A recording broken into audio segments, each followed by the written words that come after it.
પાટણના રાધનપુરને અલગ જિલ્લો જાહેર કરવાની માંગ ઉઠવા પામી છે। રાધનપુર ભાજપના ધારાસભ્ય લવિંગજી ઠાકોરનો મુખ્યમંત્રીને પત્ર, રાધનપુરને જિલ્લો જાહેર કરવામાં આવે। રાધનપુરને જિલ્લો બનાવવાની માંગ વર્ષોથી હોવાનો લવિંગજી ઠાકોરે પત્રમાં ઉલ્લેખ કર્યો છે। રાધનપુર આજુબાજુના તાલુકાઓમાં મધ્યમાં આવેલું છે। રાધનપુરને જિલ્લો જાહેર કરાય તો અનેક રાહત થશે તેવી પણ લવિંગજી ઠાકોરે પત્ર લખી મુખ્યમંત્રી સમક્ષ પોતાની માંગ રજૂ કરી છે। લવિંગજી ઠાકોરે મુખ્યમંત્રીને પત્ર લખીને રજૂઆત કરી છે।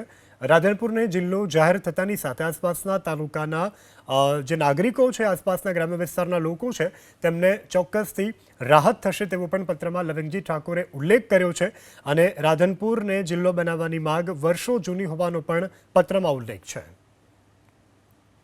લવિંગજી ઠાકોરે મુખ્યમંત્રીને પત્ર લખીને રજૂઆત કરી છે।